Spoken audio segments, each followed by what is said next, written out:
Երևանի նոր թաղամասի 5 հարկանի շենքերով պարփակված բակում օդը թանձրացել էր ոչ թե ամառվա տոթից, այլ մարդկային զայրույթից։ Օդում կախված լարվածությունը կարելի էր դանակով կտրել։ Արթուրը 35 տարեկան մի պնդակազմ տղամարդ, որի փոքրիկ խանութը գտնվում էր հենց շենքի առաջին հարկում, կարմրած դեմքով կանգնել էր նոր տեղադրված մետաղյա ցանկապատի մոտ։ Նրա դիմաց, ձեռքերը կրծքին խաչած, կանգնած էր Գայանեն, 38 տարեկան մի կին, որի աչքերում վիրավորանքի և համառության խառնուրդ էր։ Նրանց շուրջը հավաքվել էին հարևանները, ոմանք լուռ հետևում էին, ոմանք էլ կրակի վրա յուղ լցնող շշուկներով բաժանվել էին երկու ճամբարի։ «Այս ցանկապատը մի մետր մտել է իմ տարածք», գոռում էր Արթուրը, մատը թափ տալով դեպի Գայանեի պատշգամբի տակ գտնվող փոքրիկ կանաչ տարածքը։ 10 տարի է այստեղ խանութ եմ պահում, սա իմ հաճախորդների համար նախատեսված տեղն է, ով է քեզ իրավունք տվել իմ հաշվին քո բոստանը մեծացնել։ Գայանեն չէր զիջում։ «Ինչ տարածքի մասին ես խոսում, Արթուր, սա ընդհանուր օգտագործման հող է, ես ուզում եմ, որ երեխաներս ծաղիկների մեջ խաղան, ոչ թե քո հաճախորդների մեքենաների փոշին կուլ տան, քո անարդարությունը սահման չունի»։ Բառերը փոխարինվում էին անձնական վիրավորանքներով, հին վեճերն ու դժգոհությունները մակերես էին դուրս գալիս, թունավորելով բակի խաղաղ մթնոլորտը։ Երկրորդ հարկի իր պատշգամբից այս տեսարանին տխուր աչքերով հետևում էր Վարդանը, 60 տարեկան, սպիտակ մազերով և իմաստուն հայացքով մի մարդ։ Նա այս թաղամասի հնաբնակներից էր, բոլորի կողմից հարգված մի երեց, ում խոսքը միշտ կշիռ ուներ։ Նրա սիրտը կծկվում էր, տեսնելով, թե ինչպես են տարիների հարևանները, որոնք միասին տոն էին նշել, միմյանց երեխաների մեծանալուն ականատես եղել, այժմ թշնամիների պես իրար կոկորտ կրծում մի կտոր հողի համար։ Նա տեսնում էր, թե ինչպես է համայնքի միասնությունը քայքայվում, ինչպես է սիրո և փոխըմբռնման փոխարեն տիրում կասկածն ու թշնամանքը։ Վարդանը խորը շունչ քաշեց, աչքերը փակեց և մտքում աղոթք շշնջաց։ Նրա մտքով անցան տիրոջ խոսքերը լեռան քարոզից. «Երանի խաղաղարարներին, որովհետև նրանք Աստծու որդիներ կկոչվեն»։ Այս խոսքերը դատարկ հնչյուններ չէին նրա համար, դրանք կենդանի պատգամ էին, գործողության կոչ։ Նա հասկանում էր, որ իր դերը պարզապես դիտորդ լինելը չէ։ Սիրելի եղբայրներ և քույրերի Քրիստոս, եթե ուզում եք ուսումնասիրել Քրիստոսի կենարար խորհուրդները և տեսնել, թե ինչպես է Աստծո իմաստությունը կարող փոխել մեր կյանքը, բաժանորդագրվեք մեր YouTube-յան ալիքին և սեղմեք զանգակի կոճակը, որպեսզի բաց չթողնեք մեր հաջորդ պատմությունները։ Արդյոք ձեր կյանքում եղել են իրավիճակներ, երբ հարևանական վեճը խաթարել է ձեր խաղաղությունը։ Ինչպես եք փորձել լուծել այն, առաջնորդվելով Հիսուսի ուսմունքով։ Այս իրավիճակը ցույց է տալիս, թե որքան հաճախ մեր մարդկային իմաստությունը, հիմնված սեփական իրավացիության և սկզբունքների վրա, մեզ տանում է դեպի փակուղի, դեպի թշնամանք ու մենակություն։ Միայն Քրիստոսի աստվածային իմաստությունն է, որ կարող է կոտրել հպարտության պատերը և բուժել վիրավորված սրտերը։ Վարդանը գիտակցում էր, որ պետք է դառնար այն խաղաղարարը, ում մասին խոսում էր Քրիստոսը։ Բայց ինչպես։ Ինչպես հանգցնել այս կրակը, որն այրում էր իրենց փոքրիկ համայնքի սիրտը։ Նա հասկանում էր, որ պարզապես դատապարտելը կամ վեճը դադարեցնելու կոչ անելը չի աշխատի։ Իսկական խաղաղարարությունը պահանջում է ավելին՝ ակտիվ մասնակցություն, իմաստություն և զոհաբերություններ անելու պատրաստակամություն։ Նա գիտեր, որ պատասխանը պետք է փնտրեր ոչ թե մարդկային տրամաբանության, այլ ավետարանի էջերում, իր Տիրոջ խոսքերի խորքում։ Հաջորդ առավոտ Վարդանը ճանապարհ ընկավ դեպի թաղամասի Սուրբ Աստվածածին եկեղեցի։ Քարե խաչքարերով զարդարված բակը և հնամենի տուֆից կառուցված եկեղեցու գմբեթը միշտ խաղաղություն էին բերում նրա հոգուն։ Նա ներս մտավ, ծնկի իջավ Քրիստոսի ամենակալ սրբապատկերի առջև, մոմ վառեց և խորը աղոթքի մեջ ընկլվեց։ Նա խնդրում էր Աստծուց իմաստություն և համբերություն այս բարդ խնդիրը լուծելու համար։ Պատարագից հետո նա մոտեցավ Տեր Հովհաննեսին, 45 տարեկան մի քահանայի, ում հետ երկար տարիների բարեկամություն ուներ։ «Տեր հայր, հոգիս անհանգիստ է», սկսեց Վարդանը, պատմելով Արթուրի և Գայանեի միջև ծագած վեճի մասին։ «Տեսնում եմ, թե ինչպես է չարը սերմեր ցանում մեր համայնքում, և չգիտեմ ինչպես պայքարել դրա դեմ։ Մտքումս անընդհատ պտտվում են Տիրոջ խոսքերը. «Երանի խաղաղարարներին»։ Տեր Հովհաննեսը ուշադիր լսեց, ապա ձեռքը դրեց Վարդանի ուսին։ «Վարդան, եղբայր իմ, դու շատ կարևոր հարց ես բարձրացնում։ Հայ առաքելական եկեղեցում մենք միշտ շեշտել ենք, որ լեռան քարոզը, երանիները, քրիստոնյայի կյանքի սահմանադրությունն է։ Տեր Հիսուսը չի ասում երանի նրանց, ովքեր սիրում են խաղաղությունը, կամ երանի նրանց, ովքեր խուսափում են վեճերից։ Նա ասում է երանի խաղաղ արարներին, այսինքն նրանց, ովքեր ակտիվորեն ստեղծում են, արարում են խաղաղություն։ Սա պասիվ վիճակ չէ, այլ ակտիվ, երբեմն նույնիսկ զոհաբերական գործողություն է։ Նրանք նստեցին եկեղեցու բակի նստարանին, և Տեր Հովհաննեսը շարունակեց. «Հիշիր, որ հունարեն բնագրում օգտագործված էյրենոպոյոս բառը նշանակում է կամուրջներ կառուցող, կապեր վերականգնող։ Քրիստոսն ինքը ամենամեծ խաղաղարարն էր, ով իր արյամբ խաղաղություն հաստատեց երկնքի ու երկրի, Աստծո ու մարդու միջև։ Նա մեզ կոչ է անում հետևել իր օրինակին, դառնալով Աստծո որդիներ ոչ թե անունով, այլ գործով։ Մեր պատմության ընթացքում դարեր շարունակ, երբ թշնամիները փորձում էին պարակտել մեր ժողովրդին, հենց այսպիսի խաղաղարարներն էին, հոգևորականներն ու աշխարհականները, որոնք Քրիստոսի խոսքով զինված վերականգնում էին ներքին միասնությունը։ Այդ ընթացքում Արթուրն իր խանութում նյարդային քայլում էր, կնոջը բացատրելով իր արդարացի դիրքորոշումը։ «Ես իմն եմ պաշտպանում, եթե այսօր զիջեմ, վառը գլխիս կնստեն»։ Իսկ Գայանեն իր տանը բողոքում էր ամուսնուն. «Նա միայն փողի մասին է մտածամ, մի կտոր կանաչ տարածքը շատ է տեսնում երեխաներիս»։ Երկուսն էլ իրենց ճշմարտացիության մեջ համոզված փորձում էին կիրառել աշխարհիկ իմաստությունը, պայքարել, պնդել, չզիջել։ Նրանք դեռ չէին գիտակցում, որ իրենց հաղթանակը լինելու էր իրենց իսկ պարտությունը, քանի որ դրա գինը լինելու էր համայնքի խաղաղությունը և հարևանական ջերմ հարաբերությունները։ Վարդանը, Տեր Հոր խոսքերից ոգեշնչված, տուն վերադարձավ։ Նա բացեց իր հին ավետարանը, որը ժառանգել էր պապից, Եվ սկսեց կրկին ու կրտին կարդալ Մատթեոսի 5-րդ գլուխը։ Նա փորձում էր ոչ թե ուղակի կարդալ, այլ խոսքերի խորքը թափանցել, հասկանալ, թե ինչ կաներ Քրիստոսն այս իրավիճակում։ Նա գիտեր, որ պատասխանը այնտեղ է, բայց դեռ չէր կարողանում ամբողջությամբ ըմբռնել, թե ինչպես պետք է այդ աստվածային իմաստությունը վերածել գործնական քայլերի։ Հաջորդող շաբաթվա ընթացքում իրավիճակն էլ ավելի սրվեց։ Ցանկապատի շուրջ վեճը վերածվել էր սառը պատերազմի։ Մի գիշեր անհայտ մեկը Գայանեին նոր տնկված ծաղիկների վրա աղբ էր թափել։ Գայանեն առանց երկմտելու մեղադրեց Արթուրին։ Հաջորդ օրը Արթուրի խանութի ցուցափեղկին ինչ-որ մեկը կեղտոտ բառ էր գրել։ Արթուրը համոզված էր, որ դա Գայանեի ամուսնու ձեռքի գործն է։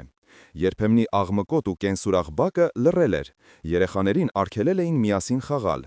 Հարևանները միմյանց հանդիպելիս կամ գլուխները կախում էին, կամ սառը հայացքով անցնում էին կողքով։ Համայնքի սիրտը հիվանդացել էր, և այդ հիվանդության անունը թշնամանք էր։ Վարդանը, տեսնելով այս ամենը, որոշեց գործել, հիմնվելով իր մարդկային փորձի և տրամաբանության վրա։ Նա մտածեց, որ եթե առանձին խոսի կողմերի հետ, կկարողանա համոզել նրանց։ Նախ նա գնաց Արթուրի խանութ։ «Արթուր ջան, տղաս, արի մի կողմ դնենք այս վեճը, դուք տարիների հարևաններ եք, այսպես չի կարելի», սկսեց նա հայրական տոնով։ Արթուրը կտրուկ ընդհատեց. «Հարգելի Վարդան պապի, ես ձեզ շատ հարգում եմ, բայց սա սկզբունքի հարց է։ Նա ոտնձգություն է արել իմ սեփականության նկատմամբ, թող քանդի ցանկապատը, հետո կխոսենք»։ Վարդանի փորձը ձախողվեց։ Այնուհետև նա բարձրացավ Գայանեի տուն։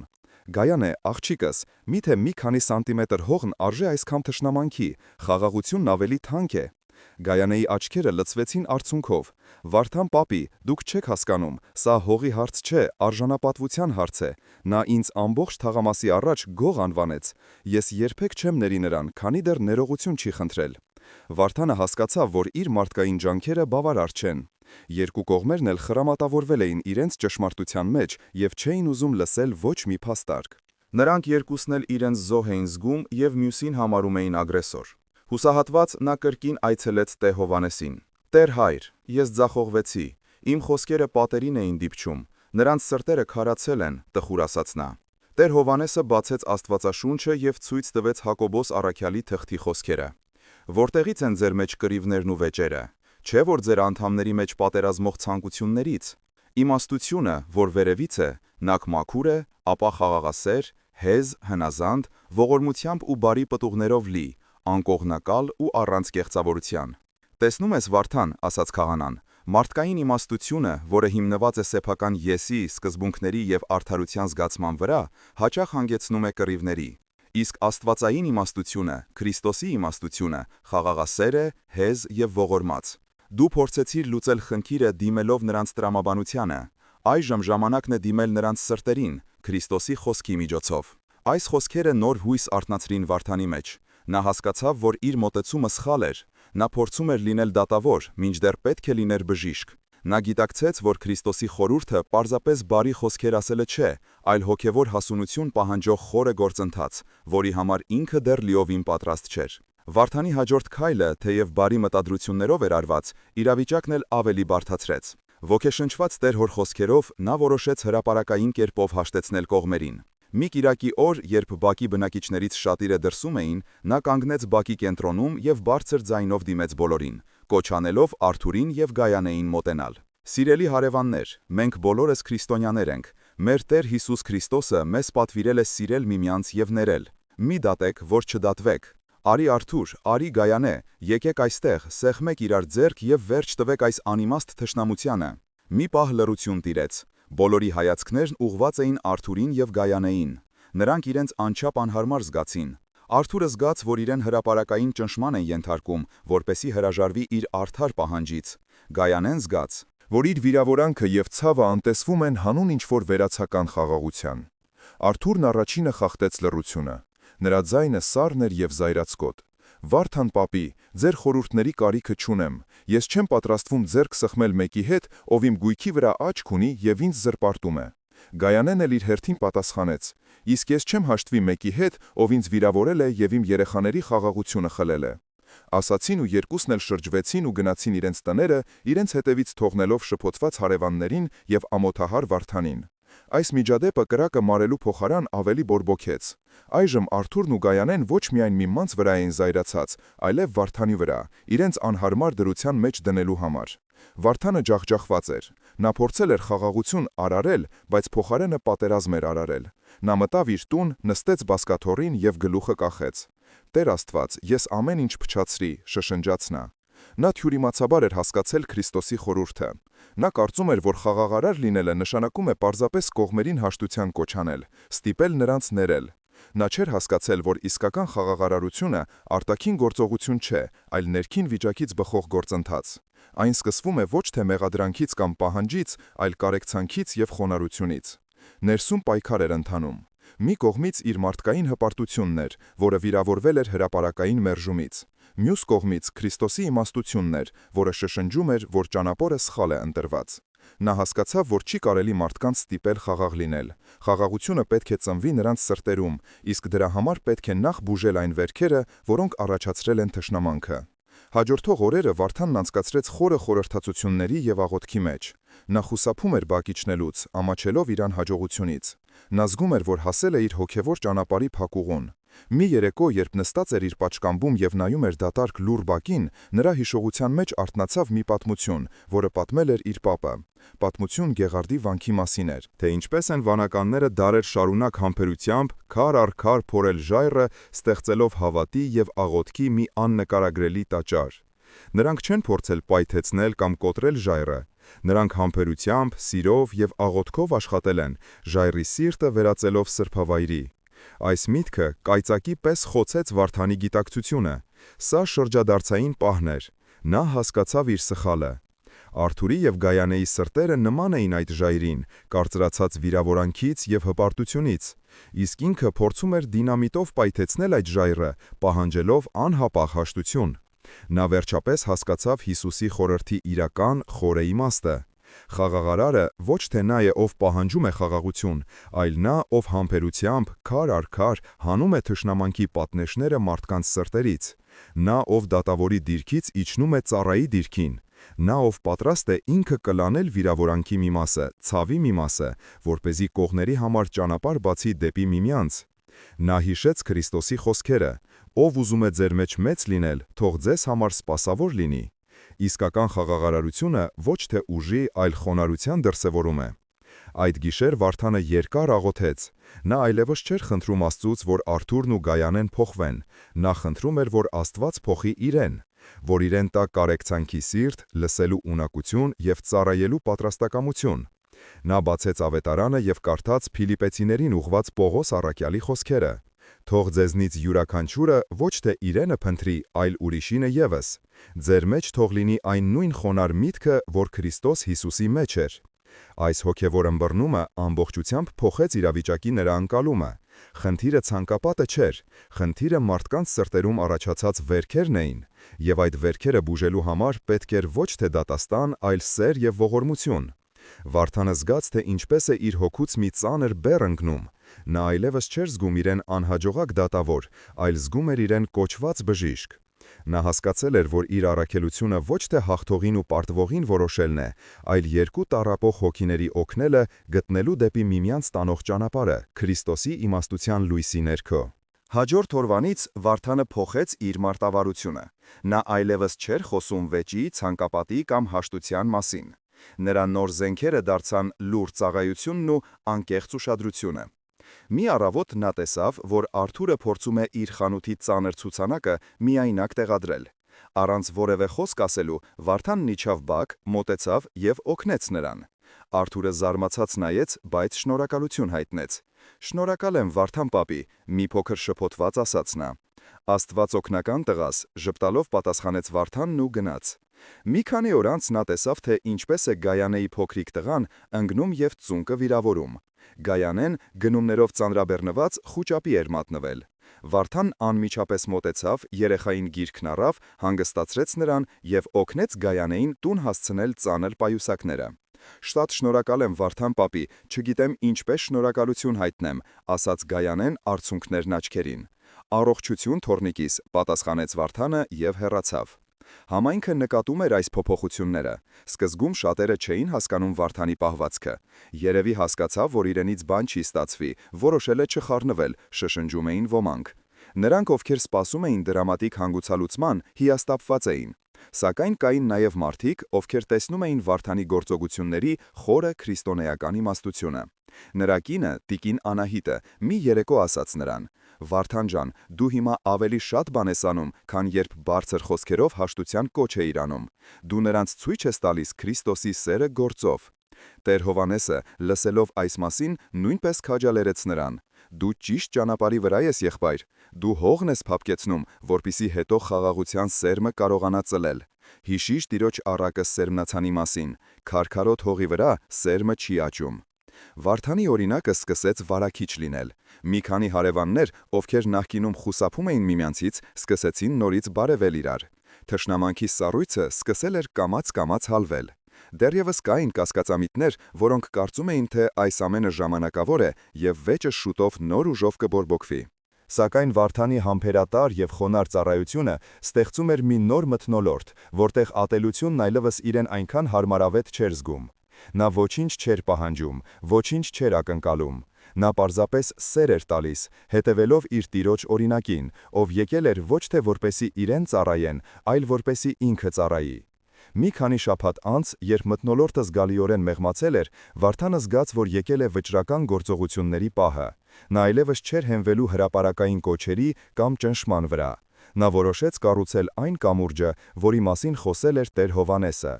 Նա նախ մոտեցավ Արթուրին։ «Արթուր ջան, կարող ենք մի քանի րոպե խոսել, բայց ոչ թե ցանկապատի, այլ քո մասին», հանգիստ ասաց նա։ Արթուրը, ով արդեն այլ կերպ էր վերաբերվում Վարդանին, համաձայնեց։ Նրանք նստեցին խանութի մոտ գտնվող նստարանին։ «Ես տեսնում եմ, թե որքան լարված ես այս ամիսներին», սկսեց Վարդանը։ «Այս փոքրիկ խանութը քո ընտանիքի հացն է, եւ ես հասկանում եմ քո անհանգստությունը, որ ցանկացած փոփոխություն կարող է վնասել քո գործին։ Պատմիր ինձ, ի՞նչն է քեզ ամենաշատը անհանգստացնում»։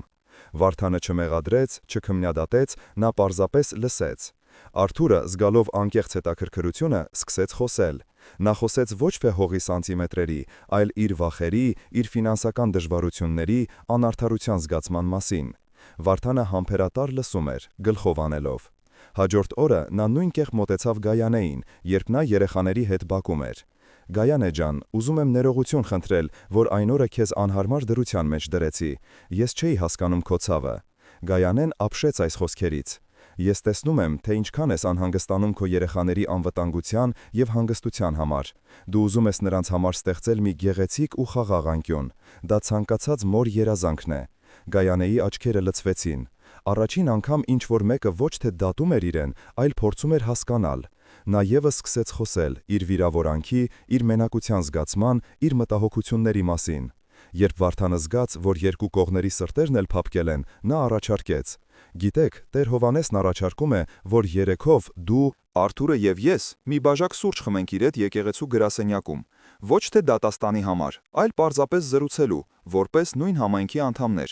Երկար տատանումներից հետո երկուսն էլ համաձայնեցին։ Հանդիպումը տեղի ունեցավ Սուրբ Աստվածածին եկեղեցու գրասենյակում։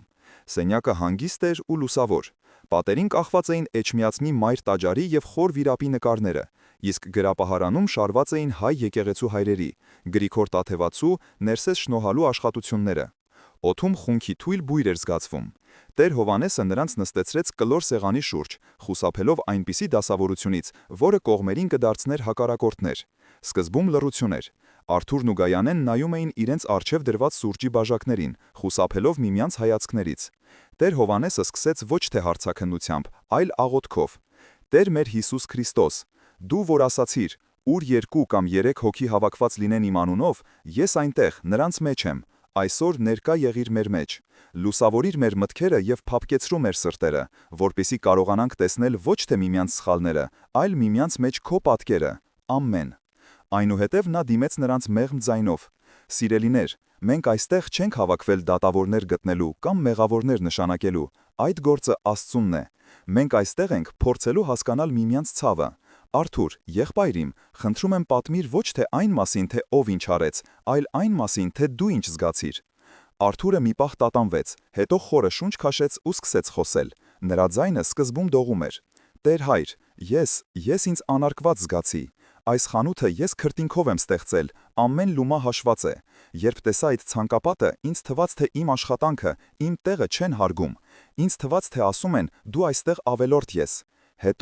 Հետո այդ գրությունը ցուցափեղկիս վրա, դա ինձ համար հարված էր ոչ թե գրպանիս, այլ արժանապատվությանս»։